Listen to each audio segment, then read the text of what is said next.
Dans cette vidéo, je vais vous parler d'un projet crypto IA très prometteur qui aurait déjà autant, voire plus de matériel informatique que les leaders actuels des cryptos d'épines comme Akash ou Render, mais avec une capitalisation 20 à 50 fois inférieure. La raison pour laquelle ce projet est aussi peu capitalisé, c'est que c'est un projet très peu connu, qui ne fait encore aucun marketing et où l'information pour comprendre le projet est compliquée à aller chercher. C'est pour ça que cette vidéo vous donnera un avantage considérable sur la masse. Ce projet, c'est SETI, un projet qui a pour ambition de devenir l'infrastructure de GPU ultime qui viendra alimenter en puissance de calcul tous les réseaux IA du Web3. Pour ça, ils ont sécurisé une option d'achat de plus de 80 millions de dollars de GPU Nvidia H100, qui sont les meilleurs GPU du marché, sachant que même les cryptos d'épines les plus capitalisés comme Akash Network ou Render Network n'en ont pas autant. C'est un projet très jeune, qui communique très peu sur les réseaux sociaux et qui développe dans l'ombre, mais avec une équipe très expérimentée. C'est un peu un ovni, ils ont déjà un business model et ils veulent faire en sorte que leur market cap soit adossé à une valeur réelle, en l'occurrence toute leur infrastructure de GPU, plutôt qu'à de la simple spéculation comme 99,9% des projets crypto. En plus de ça, ils veulent qu'une grande partie du revenu qu'ils génèrent soit directement redistribué aux détenteurs de leurs tokens.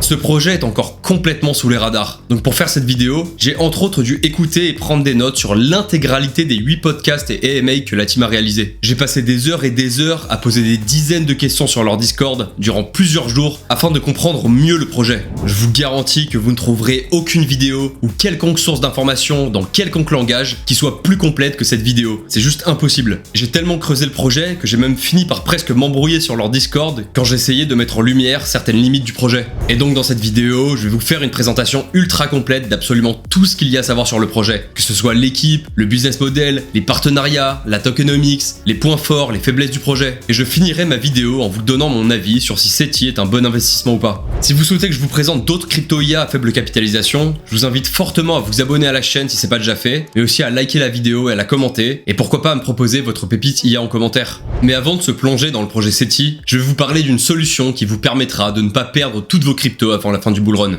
Cette vidéo est en partenariat avec Tangem, qui est une entreprise qui construit des hardware wallets, un peu comme Ledger. Et pour ceux qui ne connaissent pas Ledger non plus, un hardware wallet, c'est un appareil physique qui va vous permettre de stocker vos cryptos, et c'est aujourd'hui le moyen le plus sécurisé pour détenir vos cryptos, car avec ça, vous ne pouvez pas vous faire hacker. Ces wallets n'exposent jamais vos clés privées à internet, et c'est vous qui en êtes le seul propriétaire. Les hardware wallets de Ledger sont au format clé USB, et justement là où je trouve Tangem plutôt cool, c'est que leur wallet est au format carte de crédit, et même au format bag. Ils fonctionnent avec une puce NFC, donc pas besoin de les recharger, et on peut utiliser son wallet Tangem directement avec son téléphone et leur app mobile. L'app est dispo sur iOS Android, et une fois que vous l'avez téléchargé, vous passez votre Tangem contre votre téléphone, grâce à la puce NFC votre téléphone détecte la carte, et après ça, vous avez juste à configurer votre wallet Tangem, ce qui prend vraiment juste 2 minutes. Une fois que c'est fait, votre wallet est prêt, vous pouvez y déposer vos cryptos, et éviter de vous les faire siphonner comme sur MetaMask après avoir cliqué sur un mauvais lien. L'appli ne prend évidemment pas en charge toutes les cryptos du monde, mais vous avez clairement de quoi faire vu qu'ils prennent en charge plus de 6000 tokens sur plus de 60 blockchains différentes. Par exemple, vu que le token du projet de cette vidéo est sur Ethereum, vous pouvez utiliser Tangem pour en stocker, même s'il s'agit d'une crypto low cap encore très peu connue.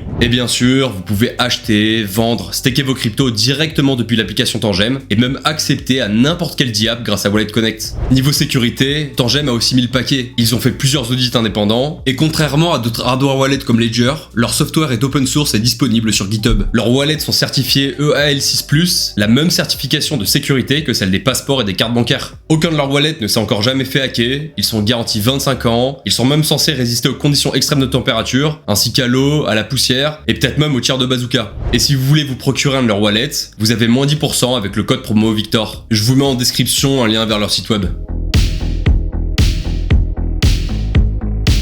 Pour comprendre la pertinence du projet de cette vidéo, je vais vous faire un petit rappel de pourquoi on peut pas laisser l'IA dans les mains de quelques géants de l'industrie traditionnelle et en quoi le Web3 peut résoudre certaines problématiques actuelles. Comme vous le savez si vous suivez ma chaîne, aujourd'hui un des gros risques avec l'IA, c'est que ce soit uniquement les plus grosses entreprises tech comme OpenAI, Google ou Meta qui aient accès aux meilleures infrastructures. Le fait de monopoliser toutes les ressources pour faire de l'IA, ça rend déjà plus compliqué l'accès à ces ressources pour les startups et pour les ingénieurs qui ne sont pas dans ces boîtes. Et vu qu'ils ont le monopole de l'infrastructure, ils ont aussi le monopole de la décision sur la direction que doit prendre la recherche dans l'IA. Ces grosses entreprises peuvent aussi contrôler les opinions politiques, les biais et les façons de penser de leurs IA, et ça pareil, c'est un risque majeur. Il y a déjà eu des scandales comme quoi les IA refusaient de répondre à certaines questions et avaient des dérives caractérisées comme woke. Après, à la limite, on peut se dire que ça reste pas hyper grave, mais imaginez si ce contrôle par les gros acteurs est plus subtil et qu'il est utilisé à des fins de manipulation. Ça pourrait avoir des conséquences bien plus importantes. On pourrait très facilement imaginer des systèmes qui viendraient influencer des élections. D'ailleurs, rien ne nous dit que ça n'a pas déjà été le cas par le passé. renforcer. En plus de tout ça, il y a de grosses inefficacités dans la façon dont la puissance de calcul des data centers de ces entreprises est distribuée. Vu que toute l'infrastructure pour l'IA est centralisée dans quelques data centers privés, la plupart du temps, cette puissance de calcul est sous-utilisée car inaccessible par le reste du monde, qui est pourtant en train de s'arracher pour avoir un bout de cette puissance de calcul. Et l'autre conséquence de cette inefficacité dans l'utilisation, c'est que le coût pour se procurer cette puissance de calcul est bien plus élevé que si elle était utilisée de manière optimale, sans même parler du gaspillage de ressources. C'est pour toutes ces raisons que de nombreuses initiatives un peu plus décentralisées ont vu le jour pour essayer de remédier à ces failles du système actuel. La décentralisation de cette puissance de calcul permettrait d'utiliser les ressources de façon bien plus optimisée et donc d'écraser les coûts. Aujourd'hui, Amazon fait par exemple de belles marges sur la location de GPU et c'est une grande partie des profits de l'entreprise. Mais avec des réseaux décentralisés type Depin, on voit dès à présent que c'est possible d'avoir des tarifs bien inférieurs à ce que propose Amazon. La décentralisation de l'IA permettrait aussi une plus grande multitude de biais et de ne pas dépendre des biais de 3-4 entreprises. Les gens seraient libres d'avoir leur propre modèle sans qu'ils puissent être censurés ou qu'ils comportent des biais visant à le manipuler. Et maintenant qu'on a remis les points sur les i, on va pouvoir s'intéresser de plus près au projet de cette vidéo. SETI, c'est un projet qui veut répondre à tous les enjeux qu'on vient d'évoquer en créant une infrastructure qui viendrait fournir la puissance de calcul pour tous les réseaux décentralisés d'IA. SETI serait l'infrastructure sur laquelle les projets blockchain viendraient se brancher pour alimenter leur modèle d'IA et réaliser du machine learning. Faut bien comprendre que SETI n'est pas un Depin de GPU. SETI est différent des projets comme Akash, Ionet ou Aethir, car SETI ne vient pas agréger les GPU des utilisateurs à travers le monde. Tous les GPU qu'il y a sur l'infrastructure de SETI leur appartiennent entièrement et ce ne sont pas n'importe quel GPU, ce sont des GPU NVIDIA H100. Déjà pour ceux qui sont un peu largués, je rappelle qu'un GPU, c'est un composant informatique qui sert à faire des calculs complexes, ce qui en fait donc du matériel de choix pour faire de l'IA. Et le NVIDIA H100, c'est un modèle de GPU fabriqué par l'entreprise NVIDIA, de très haute performance et spécialement conçu pour faire de l'IA. C'est vraiment la Ferrari des GPU, et rien qu'une seule de ces cartes H100 peut coûter plus de 30 000 $. Toutes les entreprises d'IA se les arrachent, ils sont très durs à obtenir, même pour les mastodontes comme Google, Microsoft et Amazon. Il y a vraiment une énorme demande, et faut souvent attendre des mois et des mois pour en acquérir. Et donc ce qui est assez balèze avec SETI, c'est qu'ils ont déjà en leur possession 64 GPU NVIDIA H100, ce qui totalise déjà plusieurs millions de dollars de matériel. Mais le plus impressionnant, c'est qu'ils viennent de valider un financement et de sécuriser un achat exclusif de 1600 autres H100. C'est ça qui ferait monter la valeur totale du hardware de leur infrastructure à plus de 80 millions de dollars. Vous vous demandez peut-être comment un petit projet comme SETI peut prétendre à en obtenir autant, alors que même les plus grosses entreprises du monde ont du mal à mettre la main dessus, mais on en reparlera juste après. Et donc c'est grâce à ça que SETI veut devenir la colonne vertébrale de l'IA décentralisée en permettant d'alimenter les projets IA du Web3 avec le meilleur matériel du monde. Le tout en redistribuant une grande partie des revenus générés aux détenteurs de leurs tokens. On peut aussi noter que SETI est en train de développer une couche logicielle appelée Intelligent Compute Fabric qui va permettre d'allouer de manière ultra optimale la puissance de calcul de leur infrastructure aux différents projets IA Web3 en ayant besoin. L'Intelligent Compute Fabric va donc permettre de maximiser l'utilisation des GPU tout en choisissant les réseaux IA qui rapporteront les meilleurs rendements à SETI, et on verra aussi plus tard que ces fameux réseaux IA qui se servent de toute cette infrastructure, ça peut être des projets comme BitTensor ou Akash.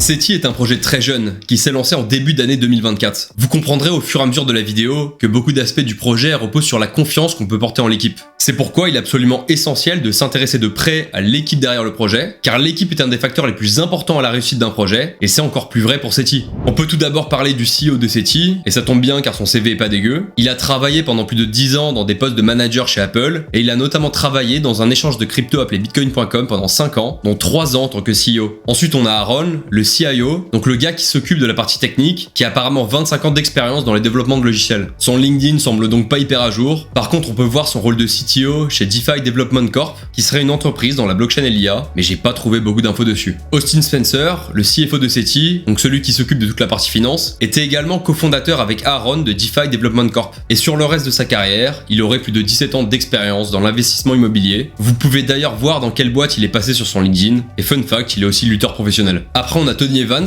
le chef de la stratégie, qui a travaillé plus de 10 ans dans la finance traditionnelle à travers son expérience chez Devery Group, et qui travaille depuis 8 ans dans le monde des cryptos à travers différentes expériences, dont la fondation de sa propre entreprise Rate Group. Et pour finir, on a Logris de Bard, qui travaille avec Aaron sur la partie technique du projet. Logris est sous un pseudo car on ne connaît pas encore sa vraie identité, mais il a clairement pas l'air de sortir de nulle part. Apparemment, c'est un énorme crack de l'IA, il a un doctorat en IA, il aurait travaillé à des postes très techniques dans certaines des plus grosses entreprises du monde. Après ça, il aurait monté des boîtes dans l'IA, dont la dernière valorisée à plus de 1 milliard, et il a aussi un profil hyper solide en crypto. Il est advisor de plein de projets crypto, il aide des VC, et il a beaucoup d'expérience dans les tokenomics. Si tout est vrai, clairement Logris c'est le GOAT de cette équipe, on espère qu'il se doxera un moment. Récemment, ils ont aussi commencé à annoncer des advisors. On a James Haft, qui a un parcours depuis de 25 ans dans les réseaux distribués, qui va aider SETI sur la partie acquisition de ressources et intégration dans leur infrastructure. Et on a Alizé Sam, qui a aussi un CV en béton armé, avec de très nombreuses expériences dans la crypto et dans la stratégie blockchain. Et donc c'est grâce à la réunion de tous ces différents profils dans l'équipe de SETI, avec des expériences à rallonge dans la finance, le business, la tech, la crypto, qu'ils ont pu amasser un nombre important de connexions très intéressantes pour leur business. Si SETI a réussi à mettre la main sur autant de GPU, s'ils ont réussi à acquérir des H100 en quelques semaines seulement, c'est grâce à la crédibilité et à tout leur réseau, mais aussi grâce à leur business model qui permet de financer tout ça.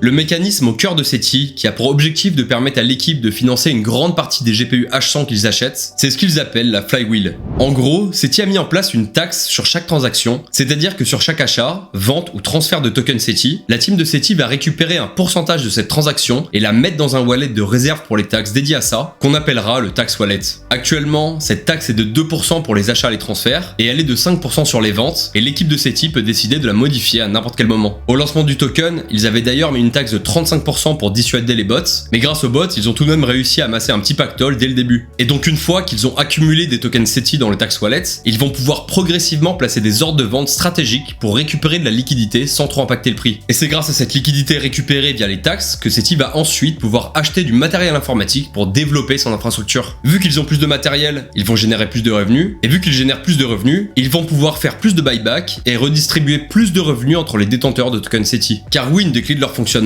c'est le buyback et le partage de revenus. Donc le buyback et le partage de revenus va théoriquement attirer plus d'acheteurs et entraîner une pression acheteuse sur le token, ce qui va générer plus de taxes, qui pourront être utilisées pour acheter du matériel, ce matériel qui va générer plus de revenus, et ainsi de suite. C'est là qu'on fait la boucle et qu'on comprend pourquoi ça s'appelle la flywheel. Après, c'est important de noter que pour l'instant, les mécanismes de buyback et de partage de revenus ne sont pas encore en place. En fait, le but de SETI, c'est aussi de toujours faire en sorte de garder un ratio de 1/10 entre la valeur du matériel informatique qu'ils ont et la market cap du projet. C'est-à-dire que s'il y a pour 10 millions de dollars de GPU sur leur infrastructure, la flywheel devrait faire en sorte que leur market cap soit de 100 millions de dollars. C'est ça qui est censé permettre à SETI d'avoir une capitalisation soutenue par une vraie valeur et pas juste de la spéculation. Et tout ça c'est bien beau, et pour que ça fonctionne, il faut que SETI génère des revenus à travers son infrastructure. Donc on va passer en revue les deux façons principales que SETI veut utiliser pour tirer des bénéfices de ces H100. La première source de revenus pour SETI, c'est le fait d'utiliser leur logiciel Intelligent Compute Fabric pour participer efficacement à des réseaux IA décentralisés comme BitTensor ou Morpheus, ou d'apporter de la puissance de calcul à des DePIN comme Akash ou Ionet,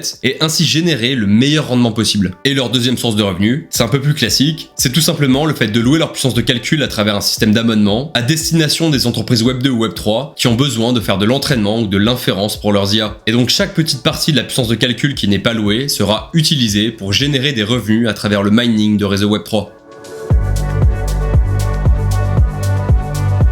Comme on a vu plus tôt, SETI est déjà en possession de 64 GPU Nvidia H100, plus précisément de 8 HGX, qui sont des systèmes qui regroupent 8 H100 chacun. Pour avoir ce matériel de pointe, d'une valeur d'environ 2 millions de dollars, ils ont racheté Big Energy Investments, qui est une entreprise canadienne spécialisée dans les infrastructures de calcul de haute performance. Grâce à ça, ils ont pu obtenir de l'espace de stockage dans un data center, en plus de 40 H100, plus une option pour en avoir 24 de plus, et aujourd'hui, ces 64 H100 sont apparemment bel et bien installés dans un data center à Vancouver. Ensuite, le 11 juin, ils ont annoncé un accord avec l'entreprise Cedar Cross pour qu'ils leur fournissent 3 nouveaux HGX, donc 24 nouveaux H100, avec une option pour acheter 200 HGX supplémentaires, c'est-à-dire 1600 H100 supplémentaires. C'est juste énorme, et ils ont jusqu'au 30 septembre 2024 pour trouver des financements pour exercer cette option et acquérir ces 1600 H100 supplémentaires. Cedar Cross, c'est une filiale de Alset qui a sûrement de bonnes relations avec Nvidia, car c'est une entreprise spécialisée dans la fourniture de H100 à d'autres entreprises. Donc Nvidia il gagne sûrement en élargissant sa portée de distribution de ses GPU à travers Cedar Cross. Cedar Cross il gagne en faisant des marges sur les ventes de matériel à leurs clients, et SETI il gagne en ayant un accès privilégié à ce matériel. Donc c'est hyper cool, mais SETI doit encore trouver une solution pour trouver ces fameux 80 millions de dollars pour acheter tout ce matériel qui leur est réservé. Le 20 juin, ils ont annoncé que le VC Alpha Transform Holding a investi dans SETI un montant inconnus, mais on peut quand même noter que dans ce VC, on retrouve des profils comme Michael Terpin, qui sont vraiment des OG investisseurs de l'écosystème crypto. Et ce n'est qu'ensuite, le 22 juillet, que SETI annonce l'énorme investissement de 60 millions de dollars de la part de l'entreprise BCII. BCII, de ce que j'ai compris, c'est une ancienne société cotée en bourse qui est maintenant en OTC, qui fait office de société écran pour réaliser des investissements.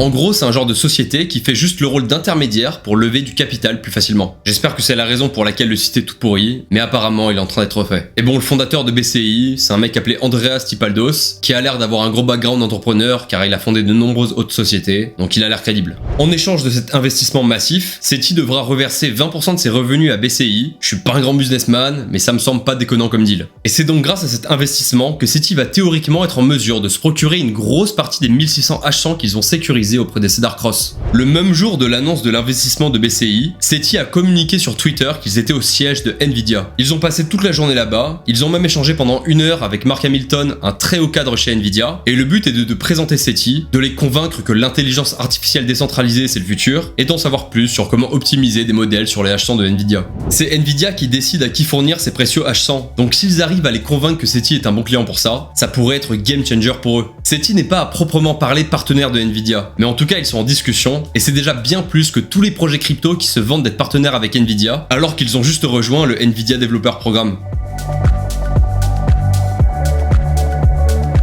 Maintenant, si on doit parler des partenaires dans le Web3, on ne peut pas passer à côté de Bitensor. À la base, SETI se faisait même appeler Tao SETI, et on a encore les traces de ce passage dans l'URL taoseti.ai. En fait, les membres de l'équipe de SETI étaient très proches de Bitensor et très fans du projet. Aaron, le CIO de SETI, a par exemple travaillé pendant 1 an pour développer des outils pour Bitensor, et il a déjà fait un meeting avec Jacob, un des fondateurs de Bitensor. Donc en gros, pour eux, c'était naturel de se rapprocher de Tao, car c'était pour eux le big boss des réseaux décentralisés d'IA. Bitensor, c'est vraiment le projet qui a rassemblé toute l'équipe de SETI, et c'est comme ça que SETI est né. Et aujourd'hui, la fondation de Bitensor a embauché 2 des membres de SETI, Aaron et Logris, pour qu'ils travaillent à la fois sur SETI et à la fois sur une sorte d'implémentation qui pourrait aider SETI à s'interfacer sur Bitensor aux côtés des core développeurs de Bitensor. On peut aussi mentionner le partenariat avec Rocco Network, qui est pour résumer un projet de recherche qui veut construire un réseau pour faire de la robotique et de l'IA. Et là pareil, Aaron avait déjà travaillé avec eux par le passé, c'est aussi eux qui ont aidé SETI à se rapprocher de la fondation OpenTensor. Donc SETI et Rocco vont s'entraîner sur plein de sujets. On peut voir un aperçu sur la première proposition de gouvernance qui a été soumise sur le réseau de Rocco pour ce début de partenariat. Si on devait résumer la relation entre Bitensor, SETI et Rocco, on peut citer Aaron qui a dit que Bitensor était l'orchestration, que Rocco était le réseau et que SETI était la puissance de calcul. D'ailleurs, Rocco a un token depuis mars 2023, capitalisé à près de 3 millions de dollars. Mais SETI est également en contact avec de nombreux projets IA et d'Epin, et il travaille activement avec eux pour configurer leur infrastructure afin qu'elle soit compatible avec tous ces réseaux et qu'ils puissent déployer leur flotte de GPU dessus. De ce que j'ai compris, aujourd'hui ils collaborent principalement avec des projets comme Hyperbolic, Spheron, Morpheus, Exabit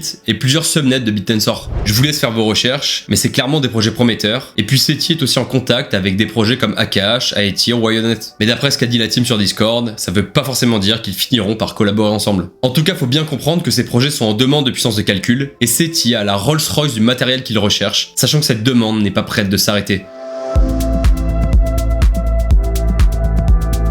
Comme on a vu tout à l'heure, le projet n'a pas encore trouvé les financements pour couvrir les 80 millions d'options d'achat de H100 qu'il aurait réservé. Ils ont trouvé un financement de 60 millions de dollars, mais du coup il reste théoriquement 20 millions de dollars encore à trouver. C'est pour ça que l'équipe travaille très activement en ce moment même pour trouver d'autres sources de financement ou de conclure d'autres partenariats pour y arriver avant le 30 septembre de cette année, qui est, je le rappelle, la date de fin de l'option d'achat. Après, au minimum, ils pourront sûrement financer une partie de ces 20 millions de dollars avec la vente des taxes récoltées sur les transactions token SETI, mais donc faut bien comprendre que s'ils ne trouvent pas la totalité des 80 millions de dollars, ils n'auront pas la totalité des 1600 H100 qui leur seront réservés. Ensuite, à court terme, mais cette fois-ci sur la partie technique, ils font énormément d'optimisation de leur infrastructure pour qu'ils puissent se brancher au maximum de réseaux d'épines de façon à générer le plus de revenus possible et que tout fonctionne le mieux possible. SETI travaille avec ses partenaires chaque semaine pour améliorer leur expérience d'intégration avec eux. C'est pour ça qu'à moyen terme, d'ici quelques mois, ils espèrent que leurs GPU seront déployés sur de multiples réseaux d'épines comme Aethir, Spheron, Exabit, ainsi que plusieurs subnets de Bitensor, mais aussi sur Morpheus pour faire de l'inférence. Si tout se passe bien et qu'ils arrivent à rassembler une grande quantité de H100 sur leur infrastructure, ils pourront également commencer à prioriser la mise en place du buyback et du partage de revenus de tokens SETI. Ça, ils estiment que ça pourrait être développé d'ici Q4 2024, Q1 2025. La ligne directrice du projet, donc leur roadmap, que ce soit à court terme, à moyen terme ou à long terme, c'est vraiment d'essayer d'accumuler d'accumuler le maximum de GPU afin de scaler les revenus de leur projet le plus possible et d'alimenter la flywheel. Ils veulent devenir l'infrastructure de calcul incontournable du Web3 et offrir un niveau de service comparable voire supérieur à celui des plus gros acteurs du Web 2. Quand on regarde le light paper de SETI, qui est le seul document à ce jour qu'ils ont sorti, on peut voir qu'il donne certaines informations à propos de la tokenomics. Déjà au niveau de l'utilité du token, on en a déjà un peu parlé dans la partie business model, mais le token de SETI est vraiment essentiel au développement du projet. C'est via ce token et les taxes que la team pourra financer du matériel, et c'est ce token qui servira à faire le partage de revenus aux détenteurs de token SETI. Par contre, à mon avis, SETI n'obligera pas les entreprises et projets Web3 à utiliser leur token pour payer leurs services, mais de toute façon avec la flywheel, quand les clients de SETI paieront en dollars, ces revenus seront, comme j'ai dit, utilisé pour racheter le token, donc le buyback. Niveau allocation, on peut voir que SETI a voulu faire assez simple. D'après ce light paper, on avait initialement 90% de la supply allouée à la pool SETI Wrap TAO, 5% pour la team et 5% pour les opérations de la team, donc 10% au total pour la team avec du vesting. Car oui, il n'y a aucun token qui a été accordé à quelconque VC. Mais après quelques recherches sur Etherscan et des discussions avec la team, je me suis rendu compte que tout n'était pas vraiment exact. Déjà, pour ceux qui savent pas ce que c'est une pool de liquidité, c'est une sorte de réservoir de fonds qui permet de faire en sorte qu'une crypto soit échangeable de manière fluide sur des échanges décentralisés. SETI a voulu faire une sorte de semi-fair launch en mettant 90% de la supply dessus. Mais comme on a vu plus tôt, une bonne partie de cette pool s'est faite capturer par des bots, ce qui a généré énormément de taxes dès le début. Donc quand on va sur Etherscan, on peut voir que la pool SETI TAO ne compose plus 90% de la supply, mais moins de 5%. Et quand je dis que tout n'était pas exact, c'est que comme on peut voir, on ne voit pas apparaître les deux wallets de la team. En fait, c'est la team qui contrôle le tax wallet, qui compose près de 28% de la supply totale de SETI, donc les deux wallets de la team sont en quelque sorte inclus dedans. Ils n'ont pas encore été séparés. La raison d'après la team, c'est que vu qu'ils ne comptent pas vendre maintenant, ils s'en foutent de s'octroyer des tokens maintenant. Mais du coup déjà ça veut dire qu'ils sont en contrôle de bien plus que 10% de la supply, et qu'ils n'ont pas encore mis quoi que ce soit en vesting sur Sablier, comme ils l'avaient pourtant indiqué dans leur light paper.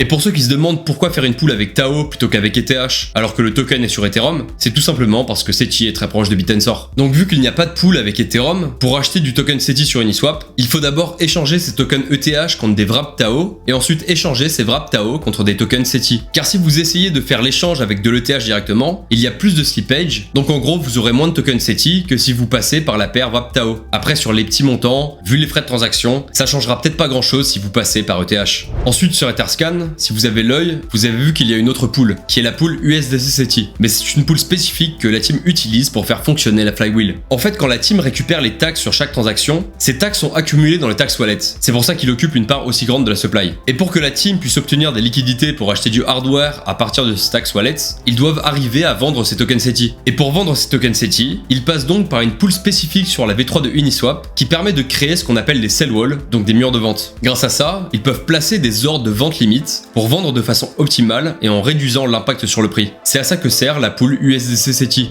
Apparemment, la team aurait calculé et ils ont des sell walls jusqu'à 128$ avec les réserves de taxes qu'ils ont. Je suis pas allé vérifier leurs calculs, mais ça montre leur grand optimisme. De ce que j'ai vu, la team vend pour environ 30 000 $ de tokens par jour, ce qui fait un peu moins d'1 million par mois de pression vendeuse. Mais donc voilà, je rappelle que le but de tout ça, c'est de faire marcher la flywheel, car les taxes vont servir à acheter des GPU, ces GPU vont servir à faire plus de revenus, ce surplus de revenus va être buyback et redistribué aux holders, ce qui va attirer plus de holders, donc plus de taxes et ainsi de suite. Et je rappelle, toujours avec cette volonté de garder un ratio de 1/10 entre le hardware qu'ils possèdent et la market cap. Comme j'ai dit, SETI veut mettre en place un mécanisme de buyback de leurs tokens, c'est-à-dire qu'ils se serviront des revenus pour racheter directement du token SETI sur le marché, ce qui entraînera potentiellement une pression acheteuse assez puissante. Et par la suite, ils pourront ajouter le système de partage de revenus qui permettra de repartager entre les détenteurs de tokens SETI tous les tokens SETI que la team a buyback. Le système de partage de revenus n'a pas encore été gravé dans le marbre, mais à mon avis, il faudra sûrement faire quelque chose comme staker ces tokens SETI pour y être éligible. Et ce qui peut donc devenir très intéressant pour les détenteurs de SETI, c'est que l'équipe de SETI compte redistribuer 100% des revenus nets aux détenteurs de SETI. C'est-à-dire qu'après avoir redistribué 20% des revenus à BCI, payé pour financer toute l'infrastructure et le hardware, et payer tout ce qui est salaire, etc.,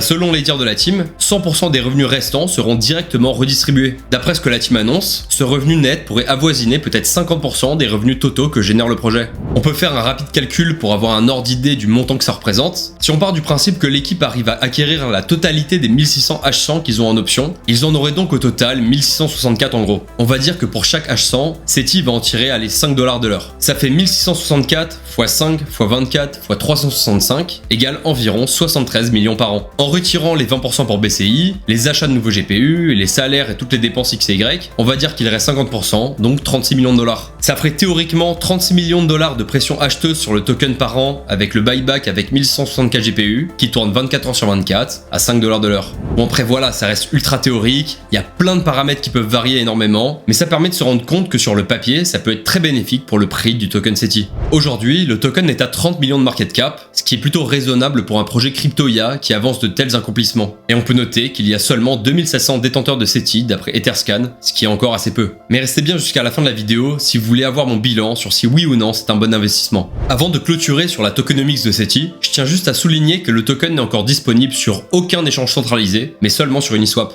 Comme j'ai dit, il y a une taxe sur chaque transaction qui est essentielle au fonctionnement de la flywheel de SETI. Mais à cause de cette taxe, ça rend le token plus difficilement listable sur des échanges centralisés. En plus de ça, l'équipe de SETI n'a pas du tout envie de dépenser de l'argent pour se faire lister, car au cas où vous ne le saviez pas, ça coûte très cher au projet crypto de faire lister son actif sur des échanges comme Gate.io, KuCoin, Bitgate, etc.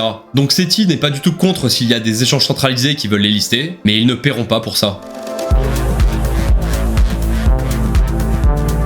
La team derrière le projet SETI n'est pas bien grande, mais ce sont des profils avec de l'expérience qui sont tous publics à part le Gris. Ils sont d'ailleurs présents à pas mal de conférences, ils étaient à Nvidia GTC, Denis était speaker à un panel à Consensus 2024, et ils en ont encore fait plusieurs autres dans les dernières semaines. C'est lors de ces événements qu'ils en profitent pour faire connaître leur projet, élargir leur réseau, et potentiellement nouer des partenariats ou trouver de nouveaux clients ou fournisseurs. Je rappelle que c'est en partie cette présence et leur connexion qui leur ont permis d'acquérir aussi vite des GPU H100. Pour l'instant, ils en ont 64, mais comme on a vu, ils sont peut-être sur le point d'en acquérir 1600 de plus, ou au moins une bonne partie de ces 1600, qu'ils pourront répartir dans différents data centers à travers le monde. Et quand on regarde les projets d'Epin Web3 les plus capitalisés qui veulent agréger un grand nombre de GPU, SETI n'a vraiment pas à rougir. L'équipe du projet Aethir avance qu'ils auraient plus de 4000 H100 à disposition. D'après l'explorer d'Ionet, on peut voir qu'eux en auraient moins de 1000, et je ne crois pas qu'Akash Network en ait plus que ça non plus. Sauf que le truc, c'est qu'Aethir est capitalisé à plus de 200 millions avec plus de 2 milliards de FDV, Ionet plus de 100 millions avec plus de 1 milliard de FDV, et AKT plus de 500 millions avec plus de 800 millions de FDV. Sachant qu'en plus, SETI est différent de ses projets. SETI n'est pas un Depin qui agrège plein de GPU de sources différentes qui ne leur appartiennent pas. SETI possède en propre l'entièreté de ses GPU. SETI pourrait justement être un des fournisseurs qui viendrait mettre à disposition ses GPU sur ses Depin. Les Akash, Aethir et compagnie, ils ne sont pas directement propriétaires de tous les GPU de leur marketplace, ou alors ils ne sont propriétaires que d'une toute petite partie. Et quand ils affichent des nombres très élevés de GPU, dans l'écrasante majorité, ce ne sont pas des GPU avec des performances comparables au Nvidia H100. Donc avec ces 1600 H100, SETI deviendrait sûrement un des plus gros détenteurs de H100 de tout le Web3. Et bon, je travaille pas chez Nvidia, je suis pas expert du marché du GPU, mais de ce que je comprends, il a quand même l'air d'avoir une sacrée pénurie de GPU, et spécifiquement des H100 car ce sont les plus gros moteurs de l'intelligence artificielle, et même les plus grosses entreprises ont un peu de mal à s'en procurer. Donc dans l'idée, SETI est en train de développer une infrastructure qui aura de la valeur pour les prochaines années, dans un marché où la demande est forte. SETI sera donc potentiellement un projet avec un vrai business model, et de vrais revenus, ce qui est assez rare dans le Web3. En plus de ça, SETI a la volonté de garder une market cap qui soit corrélée à tout le hardware qu'il possède, et ça c'est intéressant comme démarche je trouve, car je connais pas un seul autre projet crypto qui essaie de faire ça. Un autre catalyseur pourrait être l'annonce de partenaires Web3, car tout ce que je vous ai dit dans cette vidéo par rapport aux projets avec lesquels SETI communique ou travaille, ce sont des infos tirées de Discord ou des emails, et SETI n'a encore jamais communiqué dessus sur Twitter. Et même si avec des projets comme Ionet ou Akash ça n'a pas encore donné grand chose, il collabore tout de même avec d'autres projets prometteurs comme Morpheus, BitTensor, Hyperbolic et j'en passe. Mais SETI n'a pas que des catalyseurs, et vous allez voir qu'il y a tout de même de très bonnes raisons pour lesquelles SETI est encore un investissement hautement risqué. Très sincèrement, la première fois que je suis tombé sur SETI, je pensais que c'était un scam ou un cash grab. En fait, en début d'année, il y a eu une grosse vague de projets éclatés, un peu coquilles vides, qui venaient se greffer sur BitTensor ou sur l'image de BitTensor pour bénéficier de sa hype. Et SETI cochait toutes les cases d'un point de vue branding et communication pour faire partie de cette catégorie. Déjà, rien que le nom de Tao SETI, je me disais c'est quoi ce truc encore? Et puis le logo s'inspire de celui de Tao, la photo de couverture Twitter est dégueulasse, voire même scammy car il y a un tuto de comment acheter leur token dessus. Ne parlons même pas de l'alerte automatique sur leur Telegram dès que quelqu'un achète du SETI. Ça c'est clairement un truc qu'on retrouve majoritairement sur les télégrammes de shitcoin. Et puis leur site est clairement mauvais. En fait il est vide, il y a juste un seul encart, 2 phrases, un formulaire pour mettre son mail, avec des liens sur le côté, dont un lien vers Dextool, ce qui est typique des mêmes coins et donc généralement un red flag. Mais normalement, la nouvelle version du site web devrait sortir d'ici peu, et j'espère que ça réglera ces problèmes. On dirait qu'il y a juste zéro info sur le projet en fait. Littéralement tout ce qu'on peut trouver c'est un article Medium qui sert de light paper au projet. SETI n'a même pas de white paper, même si apparemment il est en train d'être rédigé. SETI n'a pas de documentation, pas d'article de blog, quasi zéro info sur leur logiciel Intelligent Complete Fabric. D'après les dires de l'équipe, c'est parce qu'ils sont une petite équipe et qu'ils priorisent le fait de se concentrer sur la tech et le business, car c'est ça qui va apporter le plus de valeur, plutôt que d'investir du temps et des ressources sur le fait d'expliquer, de mettre en avant leur projet. C'est pour ça que pour faire cette vidéo, j'ai dû principalement écouter en détail l'intégralité des AMA et podcasts qu'ils ont fait, que j'ai scrollé des centaines de messages sur Discord et Telegram, et que j'ai passé des jours à les harceler de questions sur leur Discord. J'ai échangé directement sur le channel général du Discord, majoritairement avec mon compte Victor.crypto, donc vous pouvez même vous amuser à lire mes échanges, mais j'espère que vous avez du temps, car ça va en prendre beaucoup pour tout lire. Et puis même aujourd'hui, la communication du projet est encore assez naze. Ça sent qu'ils ont aucun pro du marketing ou de la communication, et qu'ils font des posts un peu à l'arrache, même si depuis quelques mois, ils ont embauché Crystal, une personne qui les aide un peu à ce niveau. En fait, ils disent eux-mêmes ouvertement qu'ils s'en foutent de tout ça, ou qu'en tout cas c'est tout en bas de leur liste de priorités. Eux, leur communication elle est orientée B2B, car ils parlent surtout avec d'autres projets, et ils font beaucoup d'événements et de conférences. Pour eux, le meilleur marketing niveau retail, ça sera quand le prix fera de beaux multiples, car il y aura du buyback. Et s'ils y arrivent, c'est vrai qu'ils ont pas tort. Ils ne comptent donc pas non plus investir le moindre centime pour payer des influenceurs, ce qui est un choix qui se respecte, mais du coup ça veut dire que tous les gens que vous voyez qui parlent de SETI, il y en a aucun qui ont été payés. Après, outre ses limites au niveau du marketing, de la communication, etc., SETI doit encore faire ses preuves sur plusieurs aspects. Déjà, leur flywheel, c'est bien beau sur le papier, mais on ne sait pas encore si elle fonctionnera comme la team l'a décrit. Il y a des risques que la flywheel soit inefficace ou qu'ils n'arrivent pas à maintenir le ratio 1 sur 10. Pareil, les tokenomics sont sympas sur le papier, mais derrière on se rend compte que c'est un peu du pipeau, je trouve. Les allocations de la team ne sont pas respectées, il y a encore aucun vesting sur quoi que ce soit. On se rend compte que le projet est en fait extrêmement centralisé. La team fait ce qu'elle veut avec la plus grosse partie de la supply sur le tax wallet, et ils peuvent changer les pourcentages de taxes quand ils veulent. Mais bon, ils ne s'en cachent pas du tout, ils sont très transparents à ce niveau. Et d'après Logris, un membre de l'équipe, tout ça n'est même que la partie émergée de l'iceberg de tous les risques du projet. Car s'ils voulaient rug, ils auraient encore d'autres moyens. Je sais pas si c'est très rassurant, mais voilà. Et niveau spéculation, pour attirer le retail, déjà que la communication c'est pas ça, le fait de n'être présent sur aucun échange centralisé, c'est aussi très limitant, même si je ne pense pas non plus que ce soit un facteur qui empêche complètement le projet de potentiellement performer. Sinon, en lien avec la centralisation du projet, je trouve qu'une des plus grosses limites en tant qu'investisseur, c'est qu'on doit remettre notre confiance dans l'équipe dans encore beaucoup d'aspects du projet. Donc que ce soit la tokenomics, mais aussi le fait qu'on ne sait pas encore s'ils tiendront leur parole par rapport à la mise en place du buyback et du partage de revenus. On ne sait pas non plus encore si l'équipe réussira à réunir tous les financements pour acquérir la totalité des 1600 H100. Il y a encore quelques petites zones d'ombre à propos de leurs partenaires qui leur accordent les 60 millions ou sur ceux qui leur ont sécurisé 80 millions de dollars de matériel, mais c'est un peu normal car on parle d'arrangement entre sociétés écran, d'investissement privé, etc.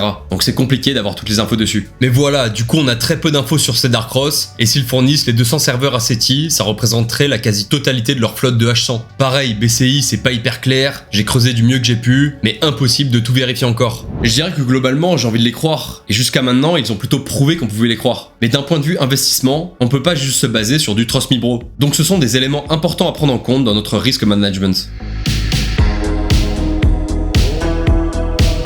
Avant de se demander si c'est un bon investissement ou pas, je pense que c'est important que vous compreniez pourquoi SETI est aussi peu capitalisé. Déjà, SETI est un projet très jeune, avec une communauté naissante et encore peu de followers sur Twitter. Le projet a une communication qui met pas trop en avant le projet selon moi, et tu mêles à ça le fait que c'est compliqué de rassembler des informations sur le projet. Les gens savent à peine que SETI collabore avec BitTensor, et ils savent pas pour Hyperbolic ou Morpheus. Ensuite, comme on vient de voir, on a encore pas mal d'incertitudes, que ce soit par rapport à si SETI va vraiment réussir à acquérir les 1600 H100, à si le projet va vraiment mettre en place le buyback et le partage de revenus. C'est tout ça qui peut expliquer la faible market cap de SETI, mais c'est aussi le fait de savoir tout ça qui nous donne un avantage de taille face à la masse. Je vous garantis qu'à part les fondateurs du projet et quelques personnes qui sont là depuis le début, il n'y a pas grand monde qui a passé autant de temps que moi à comprendre le projet et surtout à rassembler toutes ces infos en une seule vidéo. Donc maintenant, vous avez les cartes en main pour comprendre l'opportunité que SETI représente, mais vous avez aussi les cartes en main pour comprendre les risques liés. D'ailleurs, si vous voulez minimiser ces risques, vous pouvez aussi très bien attendre la fin de l'option d'achat des 1600 H100 le 30 septembre ou attendre une annonce officielle de la team, comme quoi c'est bon, ils ont bien tous les H100 dans les différents data centers.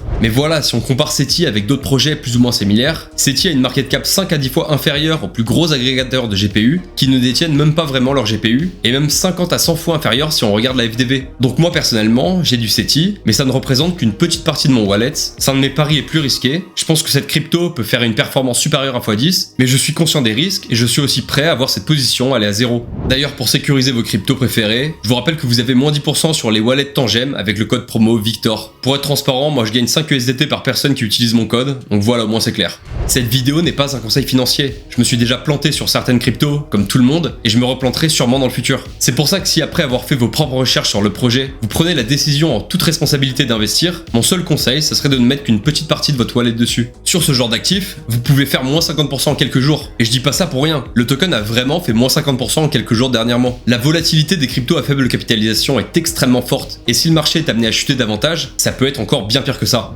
Dans la phase de marché actuelle, la plupart des gens sont réticents à l'idée d'acheter des low cap, car je rappelle quand même que le contexte macroéconomique actuel est très tendu, donc à vous de voir si le risque en vaut la chandelle. Et puis comme pour l'écrasante majorité des projets crypto, rien ne garantit que SETI existera encore dans 2 ans. En tout cas, j'espère que vous aurez remarqué que mes vidéos demandent beaucoup de travail, car j'essaye vraiment de faire les meilleures analyses possibles. Je pourrais très bien faire des vidéos de 10 minutes, ça me prendrait bien moins de temps et ça ferait plus de vues. C'est pour ça que je vous invite vraiment à liker cette vidéo si vous préférez ce genre de format ultra complet, que vous retrouverez nulle part ailleurs sur YouTube, peu importe la langue que vous parlez. Et n'hésitez pas à me donner votre avis en commentaire sur le type de format que vous préférez, si vous avez 30 secondes à m'accorder. Je lis tous vos commentaires et je réponds à quasiment tout le monde. Et ceux qui ne sont pas abonnés à la chaîne, je vous invite vraiment à le faire, c'est la métrique la plus importante pour tous les youtubeurs, ça ferait vraiment hyper plaisir. Si vous souhaitez me voir parler d'autres cryptos IA low cap, vous pouvez aussi me le dire en commentaire. Et en attendant, j'ai déjà fait une vidéo sur une autre low cap IA à fort potentiel appelée Spectral, que vous retrouverez juste ici.